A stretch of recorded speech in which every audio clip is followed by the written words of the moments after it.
নমস্কার বন্ধুরা, সীমাস কিচেন থেকে সবাইকে স্বাগত। আশা করি তোমরা সকলেই খুব ভালো আছো। আজকে আমি তোমাদের সামনে শেয়ার করব বন্ধুরা, দক্ষিণ দিনাজপুর জেলার বালুরঘাটের বল্লা মায়ের মন্দির ও এই বল্লা মায়ের মাহাত্ম্য। তাহলে বন্ধুরা শুনতে থাকো। মা বল্লার ইতিহাস প্রধানত জমিদারের কাহিনী এবং তার কৃতজ্ঞতার সাথে সম্পর্কিত। জমিদার মুরারি মোহন চৌধুরী ইস্ট ইন্ডিয়া কোম্পানির সাথে একটি মামলায় জড়িয়ে পড়েন। তিনি মামলা জেতার জন্য বল্লা মায়ের কাছে মানত করেন। মা তার মান রক্ষা করেন এবং তিনি মামলায় জয়ী হন। এই অলৌকিক ঘটনায় কৃতজ্ঞ হয়ে জমিদার দেবী কালীর একটি মন্দির নির্মাণ করেন। এই ঘটনা থেকে রাস পূর্ণিমার পরের শুক্রবার ঘটা করে এই পূজার আয়োজন করা হয়। এই বল্লা গ্রামটির নাম সম্ভবত তৎকালীন জমিদার বল্লভ চৌধুরীর নাম থেকে হয়েছিল। রাস পূর্ণিমার পর এই পূজা অনুষ্ঠিত হয়, যা প্রায় 4 দিন ধরে চলে। এই সময় একটি বিশাল মেলা হয়। এই মেলা উত্তরবঙ্গের দ্বিতীয় বৃহত্তম ও ঐতিহ্যপূর্ণ মেলা হিসাবে পরিচিত। বহু লোকের সমাগম হয় এই মেলাতে। এবার তোমাদের কাছে শেয়ার করছি বন্ধুরা বল্লা মায়ের মাহাত্ম্য।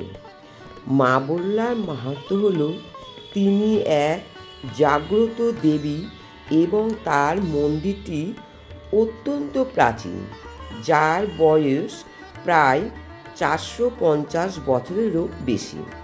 এই দেবী প্রতি ভক্ত পূজার জন্য একটি বিশাল মেলা বসে, যেখানে বহু ভক্তের সমাগম হয়। এমনকি দিল্লি, মুম্বাই এবং বিদেশের বিভিন্ন প্রান্ত থেকেও মানুষ মানত করতে আসেন। এই মেলা শুধু হিন্দুদের মধ্যেই সীমাবদ্ধ নয়, মুসলিম এবং অন্যান্য সম্প্রদায়ের মানুষও এখানে অংশগ্রহণ করেন, যা এই পূজার সার্বজনীন মহত্বকে তুলে ধরে। বল্লা রক্ষাকালী মায়ের পূজা প্রায় 450 বছরেরও বেশি পুরনো। ভক্তদের বিশ্বাস, মা বল্লা অত্যন্ত জাগ্রত দেবী এবং ভক্তদের মনস্কামনা পূরণ করেন। এই মেলায় শুধুমাত্র হিন্দুরাই নন, মুসলিম ও অন্যান্য সম্প্রদায়ের মানুষও অংশগ্রহণ করে, যা একতার প্রতীক। এই 4 দিনের মেলায় প্রায় 10 লক্ষেরও বেশি মানুষ সমবেত হন এবং বিদেশ থেকেও ভক্তরা পুজো দিতে আসেন। মণ্ডপ চত্বরে বহু মানতের কালী পুজো অনুষ্ঠিত হয়, যা ভক্তদের ভক্তি ও বিশ্বাসের গভীরতা নির্দেশ করে। বন্ধুরা, আর একটা বিষয় আমি তোমাদের সামনে তুলে ধরছি যে বল্লা মায়ের মুখমণ্ডল রূপো দিয়ে কেন তৈরি হয়। কারণ প্রতি বছর পুজোর পর প্রতিমা বিসর্জন দেওয়া হয়, তাই ভক্তরা সারা বছর মায়ের মুখ দেখতে পেতেন না।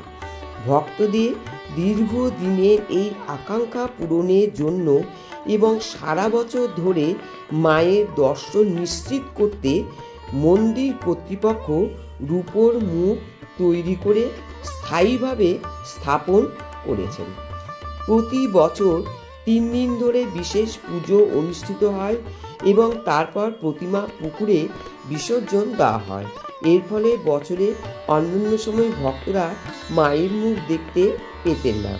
ভক্তদের এই দাবি মেটাতে এবং প্রতি বছর পুজো শেষ হওয়ার পরেও যাতে দর্শন অব্যাহত থাকে, তার জন্য মন্দির কর্তৃপক্ষ রূপোর মুখ তৈরি করে স্থায়ীভাবে স্থাপন করার সিদ্ধান্ত করেন।